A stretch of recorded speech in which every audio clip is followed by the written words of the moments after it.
Good morning, friends. How's everyone doing today? It's time for our weekly garden walk and talk, and I'm thrilled that you're joining me today because the garden is looking so beautiful and so much has changed in just a week's time. So many new blooms to look at this week, and all the color palettes are really starting to make sense. I have a soft pastel color palette here in the driveway garden and in the hydrangea room, but in the main flower walk I have really saturated, vibrant hues. So let's take a look around at all my gardens. So here in the driveway garden I have pinks, soft purples and deep purples, a little bit of white, and that's pretty much it in terms of the color palette over here. The star of the show, well, what is the star of the show? Is it the foxglove? Is it the bearded iris? Let me know what you think. I can never pick a favorite flower this time of year. So many really cool alliums too out there on the market. That one is called Schubertii, and here we have Pinball Wizard. Pinball Wizard is a little bit shorter of an allium in terms of comparing it to something like Ambassador, but it really has a nice large ball head still. And all throughout the bearded iris and the allium plantings, I have lots of catmint. Some of this catmint is quite tall, and I got all of that from a friend's garden, and some of it is really short. And I really like the variance in height. I'm able to use the same plant, but different cultivars to kind of mix it up. Taller catmint in the back, shorter catmint in the front. So how about this beautiful Ozark Rebounder bearded iris? That's the deep purple bearded iris you see on the right hand side of your screen. I just love it. I don't remember it reblooming, but apparently it does, so I'll have to pay better attention come September and October. So the foxglove that I always grow is Foxy Foxglove. That's a first year blooming foxglove, but it does bloom the second year also. Here we have another great bearded iris called Persian Berry. I love the color on this one, and it looks really great next to Pinball Wizard. Gladiator is the allium that's kind of going over at this point. We have some large alliums like Christophii. This one's Sicilian honey garlic, and I'll put the Latin on the screen. Let me know what's the darkest bearded iris that you grow in your garden. I'd like to add in some more next year, and I'd really like some suggestions for deep, deep purple, and if you have a black variety you like, please let me know that as well.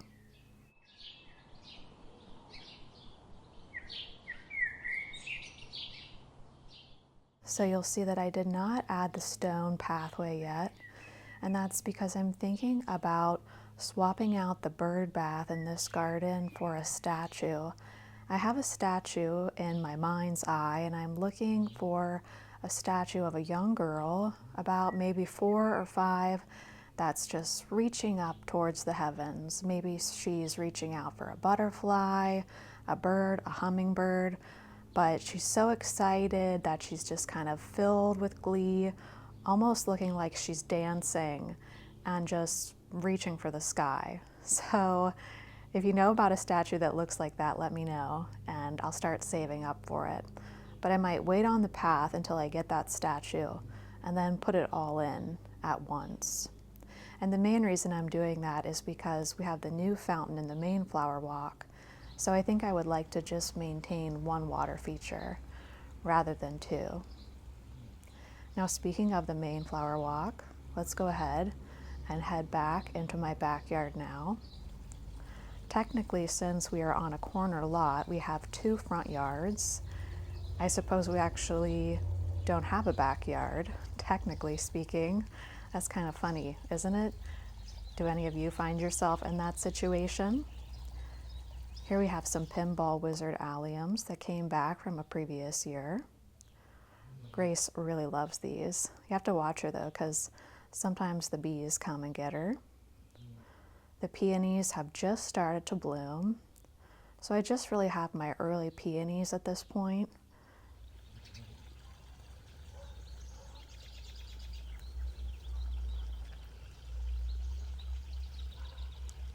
I can't tell you how thrilled I am with the addition of the alfresco fountain. Having the sound of water and having loud water in the garden really makes this area feel so much more serene and peaceful. I almost just want to sit here and not say anything and just listen to the sound of water.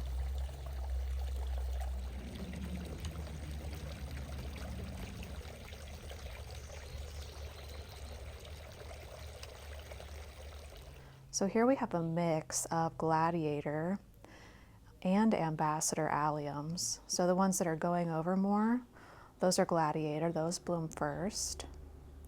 Then ambassador comes along, blooms second. Ambassador is a tighter ball, a little bit taller, much larger leaves.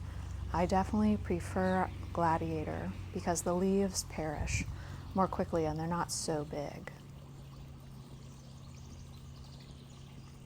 The ranunculus have just started to bloom, and I decided to move, I believe it was about 15 of these Aviv Pickety Pink White into the border. I kept the majority in the raised beds, and I've been cutting on those. You'll see once we get over to the raised beds, none of them are in bloom because they've all been sold at the flower stand. But I thought I would take about 15 plants, put them in the border so that I could enjoy a few ranunculus this year as well. So I stepped into the border for this shot. I just love standing behind the geums and seeing the orange and the purple together. This is really a color palette that I want to continue throughout the entire growing season. And so I'm planning for that in the coming weeks by adding more orange into the garden. Grace is on a little adventure this morning. She's always getting around to something. Here I'm standing next to a ginger wine 9-bark. I believe this shrub is probably 5 or 6 years old now. Beautiful color all year round, wonderful blooms. I highly recommend it. Now let's take a look around the hydrangea room, and I have something that I am so excited about blooming in this garden. You might remember that 2 years ago in the fall, we planted some bearded iris rhizomes together. And this is the first year that we get to see them blooming because they didn't bloom last year. They just put on a few leaves. But the rhizomes had enough energy to bloom, and here they are. Aren't they gorgeous? These are Florentine silk bearded iris. I don't know if I've ever seen a more beautiful flower in my life. Absolutely stunning. The sensation honeysuckle has just started to bloom. It has such wonderful fragrance. I'm trying to find more areas where I can add in sensation honeysuckle, but I'm just not sure where else to put it yet. I'm really thankful to have bearded iris and some alliums in the hydrangea room. If I didn't, there wouldn't be anything at all going on in this garden during this period in mid-May. But these Mount Everest alliums and the bearded irises on both sides are able to carry us through, because what's going to happen next, oh, and we have some foxglove in this garden too, but what's going to happen next is that all this feverfew is going to bloom, and then really shortly after that, all the smooth hydrangeas will bloom. But I really like this moment in mid-May. That's kind of a transition period for the hydrangea room, and it's nice to have at least a few tall blooms to enjoy. So now let's head over to the hydrangea annex. I think I have failed to show you this garden for, goodness, maybe a year or two. I haven't really done that much in this garden. I've just tried to cover the ground with plants. I do have about 100 to maybe 200 Mount Everest anemones in this garden. The hydrangea annex is located under the canopy of the Coosa dogwood tree, which you can see there on the screen now. Isn't she such a beautiful tree? My all-time favorite tree is the Coosa dogwood. We have one here, one in the driveway garden, and I think the one in the driveway garden isn't fully colored up yet. So we're back here in the corner of the garden where we're going to be working this week. Not a lot going on, but I have something really special to tell you. On my grandma's birthday, which was just a few days ago, she would have been 89 this year. She passed away when she was 74. On her birthday, her peony bloomed. And you guys helped me figure out over on Instagram that this peony that I got from her garden is probably Shirley Temple. So this is a really special moment in the garden. I have this peony underplanted with golden sage. I love the contrast there. This sage is technically quote-unquote evergreen in my area, southern Pennsylvania, but I will warn you, it looks pretty bad until I guess maybe early April, and then it just springs back to life. I don't know if I would say it's evergreen, semi-evergreen maybe.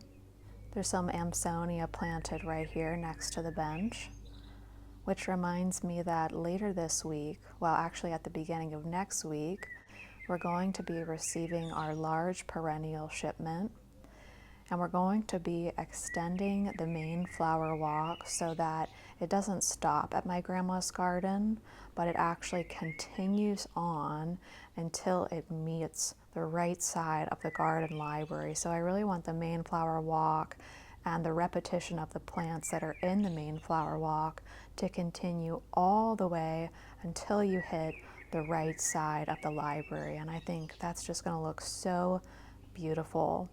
I was very specific about the plants that I ordered this year, and I only ordered things that are purple, blue, and magenta.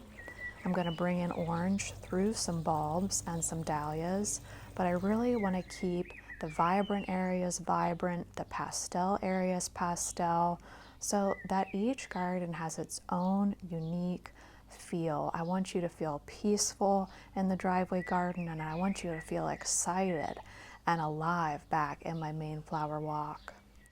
And speaking of using color in the garden, I want to recommend this book called Grounded in the Garden. It talks a lot about how to use color in the garden, what works together, what doesn't work together. And this is a brand new book. I think you could get it over in the United Kingdom a couple months ago, but here in the US we could just get it. And I read it in just 2 hours, and I can't wait to read it again. This gentleman's use of color is just phenomenal, and it really speaks to me as someone who likes to paint pictures in the garden. Well, friends, it's time for me to say goodbye because it's early morning and I have some bouquets I need to get out to the flower stand. But I want to wish you a wonderful day out there in your gardens, and I'll see you later this week. Bye, friends.